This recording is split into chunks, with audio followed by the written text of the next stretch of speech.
Alright, so this is your relay board. We're going to go ahead and show you how to get it wired up properly. So first things first, when you're looking at it from the front of the machine, you should see these two wires here far away from the rest of them. These are going to be your main power wires. When you follow this wire down all the way, it will be going into where you would plug your power cord in on the machine. Easy enough. Just when you come back up here, you're going to want to make sure you put the white one on first and the black one on second. The numbers on the board are L2 for white and L1 for black. Then our next set of wires over are going to be the condenser wires here. You'll know that they're the condenser wires because they'll have a green grounding wire coming off of them. And if you follow this cord down, you'll see it goes right into the front here and into your condensing unit. And that one will be opposite of the first one. So you'll have black on there first and white on there first. The board is labeled condenser, so pretty easy to find where it goes. Your next one is going to be vacuum. It should be the other way around.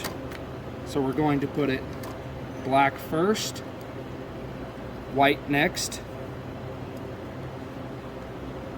just like that. And then if you were to follow this one all the way down, you'll see it's where you're going to plug your vacuum pump into, right there.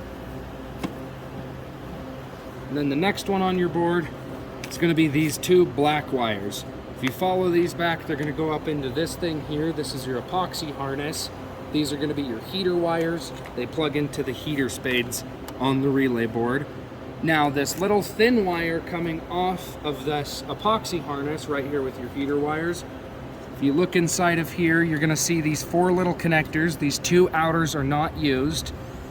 So your thermistor wire for your shelf, these little ones, they're going to go right here.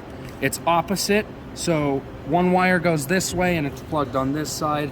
One wire goes this way and it's plugged on this side. Then the last two wires are just going to be your spare wires, and they're just going to be coming from this capacitor right here. No specific order, just make sure it's on there and you're good to go. Right, so we're taking a look at the back of the power panel right here. So if you look on the face, this is where your main power for your machine comes in. It's where you plug your pump in.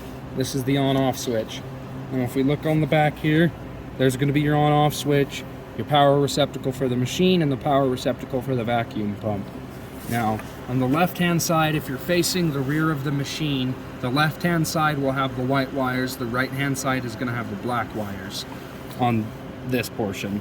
Now, for this black wire here, it just has a single jumper wire coming up to the switch, and then the black wire off of your actual harness goes onto the top of that switch. You can see there, one of them's going down to the actual power receptacle, one of them's going up to the switch, and then the jumper wire allows it to connect through. This green grounding wire on the bottom is just screwed in right there. And then same thing for your vacuum over here. It's going to be white on the left, black on the right, and that's all there is to it.